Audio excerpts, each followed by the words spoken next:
Alors, bonjour Pierrick, est-ce que tu peux te présenter tout d'abord? Bonjour, eh bien, je suis Pierrick Philippi, je suis le fondateur de l'agence Like a Bird. Like a Bird, en fait, a une double casquette. On est effectivement une agence social media spécialisée sur les jeux concours sur les réseaux sociaux. Puis on a une deuxième casquette de start-up et on développe un outil pour gérer les jeux concours sur Twitter. Et il s'appelle comment cet outil, dis-moi? Alors, il s'appelle Like a Bird Apps et il sort pour le grand public dans quelques jours. D'accord. Alors justement, tu es spécialisé dans les jeux concours sur Twitter. Est-ce que tu peux nous faire un petit état des lieux avec ce qui marche pas, et un petit peu les limites de ce qu'on voit actuellement? Alors, aujourd'hui, au niveau des jeux concours sur Twitter, on a principalement le grand jeu qu'on voit partout, c'est le follow et retweet. Pourquoi on le voit partout? Parce qu'il est facile à utiliser. Il suffit d'envoyer un tweet et de demander à tous les followers de le retweeter. Et puis on fait un tirage au sort parmi tous ces followers. C'est simple à utiliser, c'est très viral puisqu'on a la mécanique du retweet. Donc en général, on peut mesurer facilement en plus. On peut mesurer le nombre de retweets, c'est une stat que donne Twitter en direct. Et en plus, c'est très viral, donc on a quelque chose qui en général donne énormément de visibilité et permet de recruter beaucoup de followers. Après, on a d'autres mécaniques qui sont un peu plus complexes. On voit par exemple des chasses au trésor, comme peuvent en faire Orange sur certains salons où il faut retrouver un personnage ou quelqu'un, le prendre en photo et le tweeter sur un hashtag. Voilà, donc ça c'est une autre mécanique qui existe. Et puis le point commun, je dirais, de toutes ces mécaniques, c'est qu'elles sont toutes réalisées à la main, de manière un peu artisanale, et ça peut vite devenir compliqué lorsque le jeu... Il y a des centaines de participants. Et oui, et surtout ça oblige à avoir un peu toujours les mêmes scénarios, et c'est pour ça qu'aujourd'hui sur Twitter on voit pas forcément des concours très variés, c'est un peu toujours les mêmes, parce que finalement c'est un peu ceux qu'on sait gérer à la main, quoi. Alors justement, comment on peut faire pour un petit peu automatiser ce process?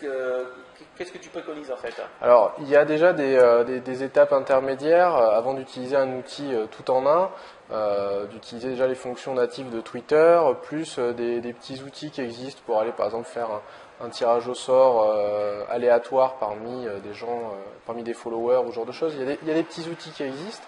Maintenant, il y a un outil clé en main qui va être lancé, c'est celui de Like a Bird, voilà, qui va lui permettre en fait vraiment de gérer tout le scénario du jeu et qui va libérer le community manager des tâches un peu répétitives comme d'aller remercier tous les participants ou tout simplement d'aller s'assurer que tout le monde est bien follower sur un follower et retweet. Donc ça c'est un vrai avantage et puis du coup ça va permettre de gérer d'autres scénarios comme de l'instant gagnant ou du tirage au sort et l'outil permet de répondre à tout le monde rapidement et sans erreur, parce que la pire chose qui puisse arriver à un community manager, c'est d'annoncer un gagnant alors qu'il est perdant. Et ça, je pense que c'est vraiment la hantise de tous les community managers qui font un concours, et notre outil permet de lever ce gros problème. Alors, est-ce que vous gérez également tout ce qui est règlement, parce que forcément, on est obligé de déposer chez un huissier les règlements, ou vous faites vous-même au travers de l'agence? Alors, en fait, lorsque le community manager utilise l'outil, il a à la charge le règlement et on lui conseille vivement, quoi qu'il arrive, d'en déposer un. Par contre, nous on propose aussi une solution de concours clé en main. Et donc là, on prend en charge la rédaction et le dépôt du règlement chez un huissier.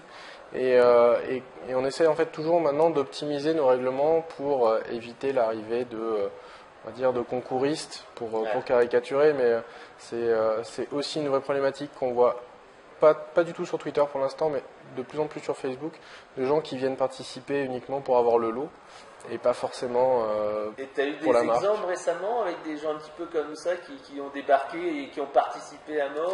Alors on a eu des exemples pour un de nos clients, des gens qui ont débarqué en masse. On avait des gens par exemple qui en une nuit avaient pris 400 ou 500 votes sur une de leurs photos, sur un concours photo, alors qu'ils avaient 90 amis.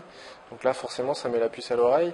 Et nous, en fait, ce qu'on fait aujourd'hui, c'est qu'on a travaillé en partenariat avec un huissier et on a préparé des règlements qui nous permettent d'exclure ces gens-là sur des critères assez précis pour éviter de mécontenter les vrais fans et les vrais participants.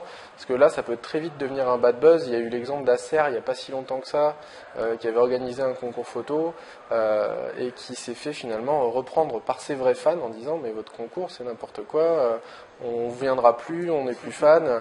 Et c'est dommage parce que le concours, il est là pour animer, pour récompenser les vrais fans.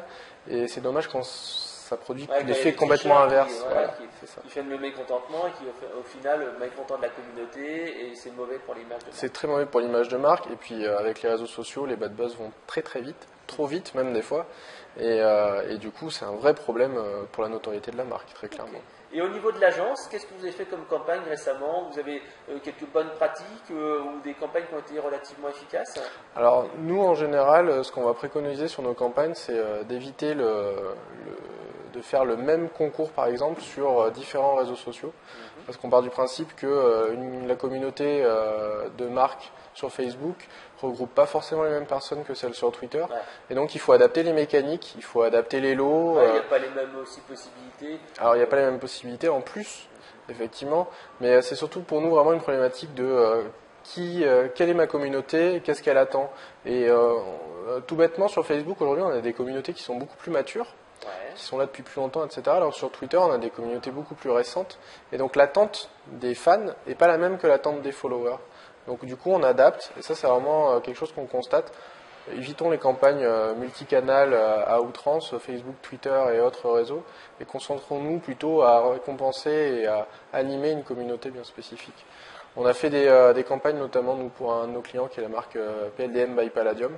Et à chaque fois, on segmente bien justement Facebook, Twitter, et on a des excellents résultats avec des followers qui augmentent. Donc c'est parce que l'objectif c'est toujours de recruter sur ce client-là, alors que sur Facebook on est plutôt dans une phase où on récompense nos fans déjà présents, et donc on a des mécaniques de jeu concours qui sont différentes. Ok, alors si justement on veut en savoir plus, on va sur quel site internet, dis-moi? Alors c'est très simple, on va sur likeabird.fr, like-a-bird.fr, et on trouvera toutes les informations à la fois sur l'agence et puis sur notre outil.